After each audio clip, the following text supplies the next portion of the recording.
जो शिक्षक और कर्मचारी पेंशन विहीन है, और ये हम सब का एक तरह से ये कहे कि प्रतिकूल होने के नाते हम सबको आशीर्वाद देने और अपना समर्थन देने के लिए विशेष रूप से अपनी इच्छा से आए हैं। उसके साथ ही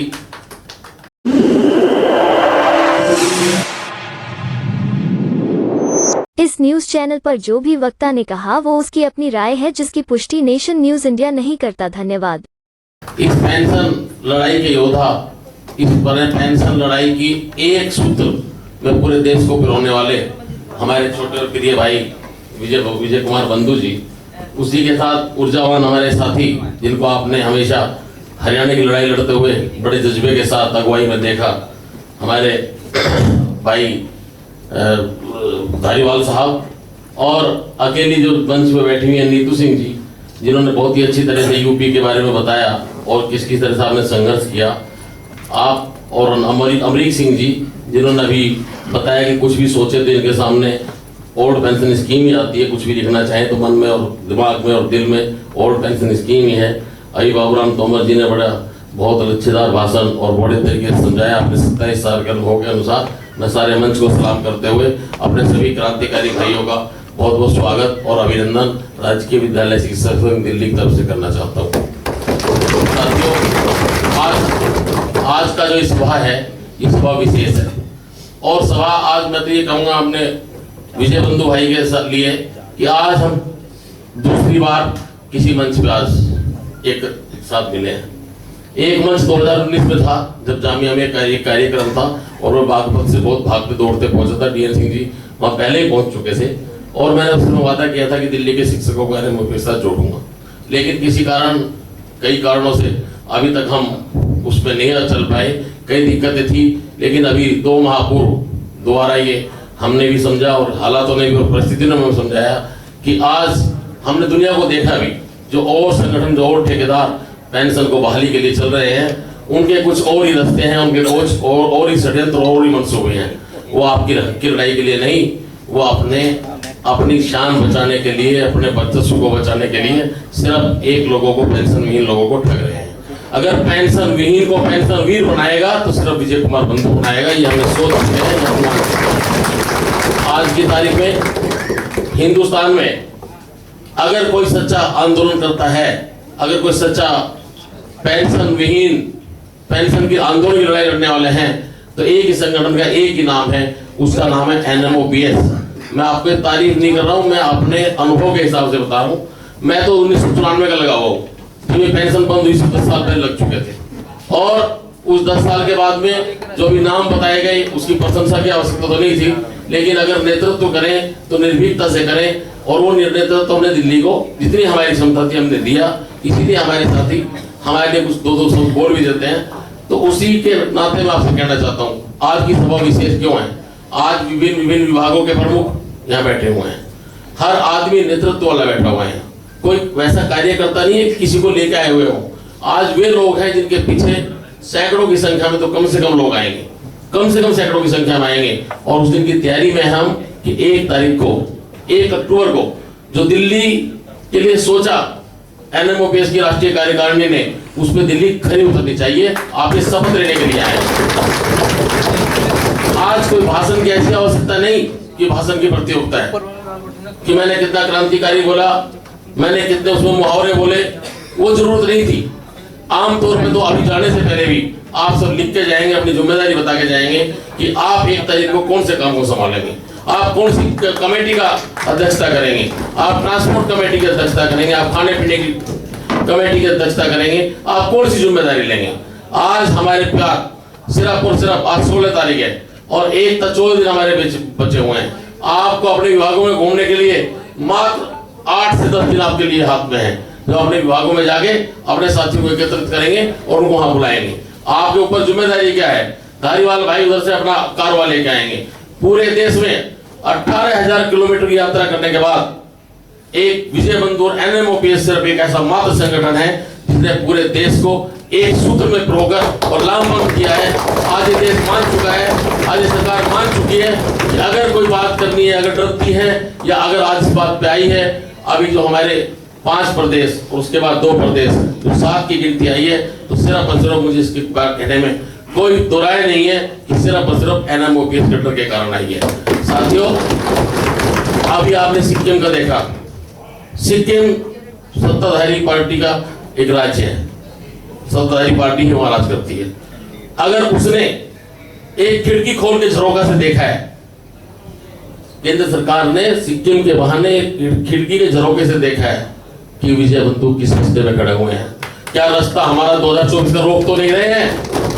वो झरोका, उस झरोके को दोबारा टेस्ट किया गया और झरोके के टेस्ट करने के बाद जो देश का सबसे बड़ा प्रदेश, जहां से इस मरे हुए मुद्दे को भाई विजय बंधु और NMOPS ने जिंदा किया, आपको समझ होनी चाहिए कि यूपी के चुनाव से ये मुद्दा जिंदा हुआ। जब यूपी के चुनाव में विपक्ष के साथियों ने विजय बंधु भाई के साथ प्रेस कॉन्फ्रेंस की और कहा कि हम इस पेंशन बहाली करेंगे, उस दिन से मुद्दा एक्चुअल में जिंदा हुआ। उससे पहले तो विजय बंधु भाई के प्रयास से सब लोग लामबंद हुए थे। अब वो समय आ गया है, 2024 में तो मिल जाएगी, अगर आप सोए रहे तो कतई नहीं मिलेगी। मुझे इस बात को कहने में आज कोई वो नहीं है। राजवीर भाई साहब बैठे हुए हैं, TN सिंह भाई साहब बैठे हुए हैं। हम 2014 में इलेक्ट हुए, एक कोर्ट में 30,000 टीचर आया करते थे, लेकिन अब हमारे क्रांतिकारी साथी अभी बैठे हुए हैं। RSR साहब हमारे पीछे बैठे हुए हैं। हर गोविंद एक बार खड़े हो जाओ, एक बार खड़े हो जाओ। ये वे साथी इनके पीछे लाइन लग जाया करते। पहलीवाल साहब हमारे खड़े हुए, अभी हमारे अपने संदीप भारद्वाज जी खड़े हुए, खड़े हो जाओ प्लीज आगे ऊपर। हरसिंह पुलिसवाल जी, इनके नेतृत्व में डिस्ट्रिक्ट एक साथ हो जाया करती थी। लेकिन अब जो हमारी नई जनरेशन आई है, हम कहने को कहते हैं हमारे 60,000 टीचर, लेकिन जो 26,000 है, भाई प्रदीप हमारे बीच में बैठा हुआ है, जो जान लगाता है, जो सोनीपत से कहता है कि 10 बस लेके आऊंगा 1 तारीख को, और लेके आएगा हमारा भाई ये। लेकिन ऐसे साथी बहुत कम बच गए हैं, और जो साथी हमारे वो व्हाट्सएप के सब साथी हो गए हैं और सब व्हाट्सएप पे बातें करते हैं। उनको तो मैं भी उनको लिए भी मैं ये नहीं कहता कि वो क्यों करते हैं, क्योंकि वो अभाव में पैदा नहीं हुए, वो तो संपन्नता में पैदा हुए, वो मोबाइल के युग में पैदा हुए, इसलिए मोबाइल की बातें करते हैं। लेकिन उनको जगाने की ड्यूटी भी हमारी है, ये भी हमने ऊपर अपने बेटा लिया है। तो इसलिए मैं तो सिर्फ और सिर्फ यही कहूंगा कि जो उत्तर प्रदेश में जो न्यायिक अधिकारियों को भी पेंशन बहाल की है, वो उत्तर प्रदेश में भी आहट हो चुकी है। जो इतना बड़ा प्रदेश देश का है वो आहट हो चुकी है, और वही भाई विजय बंधु जी का अपना मूल प्रदेश भी है तो हमारा भी मूल प्रदेश, लेकिन हम दिल्ली के प्रवासी हो गए हैं आजकल। तो मैं ये कहना चाहता हूँ कि ऐसे में भाई विजय बंधु को जितना मजबूत करोगे उतने तुम्हारी भविष्य सुरक्षित होगा। जो स्वामी सुरक्षा की बातें कर रहे हो वो सुरक्षित होंगे। और साथियों, कहते हैं ना कि जुर्म के साए में जुबान खोलेगा कौन, अगर विजय बंधु भी चुप रहे तो बोलेगा कौन। उनकी आवाज अंजाम तक ले जाने के काम आप करेंगे। और मैं दिल्ली वालों को ये कहना चाहता हूँ, अपनी तरफ से कोई वादा नहीं करेंगे। हम तो व्यवस्था वाले लोग हैं। हम और TN सिंह जी, राजवीर जी कैंप में बैठ जाएंगे, जो हमारा कंट्रोल रूम खुला है वहां बैठेंगे। आप लोगों को नसीहत देंगे कि आप बाहर निकल के आए, आप अपने साथियों को बाहर निकाल के लाएं। अगर माता पिता अपने बच्चों को नसीहत ना दें तो सोच ले कि आगे वो परिवार खत्म हो जाएगा और परिवार संस्कारित नहीं होगा, ना हमारा समाज संस्कारित होगा। इसलिए हम आपको नसीहत देंगे घर बैठ के। हम इतने फोन करेंगे, आपके पास आएंगे, आपको झकझोरेंगे, आपसे रिक्वेस्ट नहीं करेंगे। और आपको 1 तारीख को आज शपथ लेके जानी है कि आप कितने आदमी लेके आएंगे। अपने मन में सोचें, अपने मन में प्रतिज्ञा करें कि आज हम कार्यकर्ताओं के सम्मेलन में आए थे, सब के सब अपने तत्व वाले करने वाले हैं। विजय बंधु जी यहाँ आए, मैं इनका दिल्ली की तरफ से दोबारा स्वागत अभिनंदन करता हूँ। और दिल्ली के NMOPS टीम को अपने यथासंभव पूरे के पूरे समर्थन के लिए वादा करता हूँ कि मैं 1 अक्टूबर और 1 अक्टूबर सफल बनाने तक दिनों रात आज के बाद आपके साथ रहेंगे। अभी थोड़ा सा गले की मेरी प्रॉब्लम है और मुझे बोलने की बहुत हो, इसीलिए थोड़ा सा अब भी कम एक्टिव हो पाया। लेकिन आज के बाद चाहे कुछ हो, गले के 2 ऑपरेशन करा लेंगे, लेकिन हम 1 तारीख को सफल बनाएंगे। और क्योंकि मेरे ऊपर और भी कई दबाव है, जो राजवीर भाई साहब और DN सिंह भाई साहब और आज बाबू जी भी आ गए हैं, तो मैं तो इन्हीं का सिर पे से ला रहा हूँ। तो ये मेरे को बहुत उम्मीद करता है, तो उम्मीद में खरा उतरना मेरी भी एक चुनौती है। और वो चुनौती मेरी आप दूर करेंगे, मेरा आने वाला भविष्य दूर करेगा। आप हमारे उत्तराधिकारी हैं, आप दूर करेंगे। और मैं तो यहाँ देख के कहना चाहता हूँ, अगर हम सारे OPS आपके सामने खड़े हो जाए ना, तो आज भी हमारे चेहरे पर ललाट आपसे ज्यादा है। मैं तो अमरीश सिंह भाई को अपने से ज्यादा बड़ा मान रहा हूँ। ये NPS है, मैं OPS हूँ। तो हमारा कहने का मतलब ये जो हमारा ललाट है ना, ये हमारे आंदोलन का असर दिखाता है, ये हमारी ऊर्जा, हमारे गर्म खून को दर्शाता है।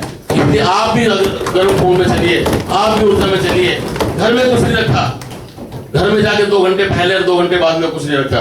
आप ऐसी कम से कम जिए तो अच्छी तरह से जिए। हमारी पत्नी 9 बजे से पहले फोन नहीं करती, आपकी आदत पड़ जाएगी, आप भी बाहर निकल जाइए, समाज को कुछ देना सीखें। और हम तो अधिकतर टीचर यहाँ लोग बैठे हैं, टीचर समाज को दिशा देता है, साथी से समाज को दिशा दे। ज़्यादा मुंह बिल्कुल सूख चुका है, दोबारा नहीं बोल पाऊंगा, इसीलिए आपका बहुत बहुत धन्यवाद। आप आए, लेकिन आज प्रतिज्ञा लेके जाएंगे। आज आप प्रदीप भाई की तरह, प्रवीण भाई की तरह, मंजीत भाई की तरह आज शपथ लेंगे कि हम आप 20 दिन बिल्कुल नहीं सोएंगे। 10 दिन 12 दिन पता नहीं बचे हुए हैं, इसमें बिल्कुल नहीं सोएंगे। हम व्यवस्था करेंगे, सोमवार को आपको हम नई खुशखबरी भी देंगे और हमें लगे हुए हैं। मैं BN सिंह जी भाई साहब के साथ 24 घंटे साथ रहूंगा।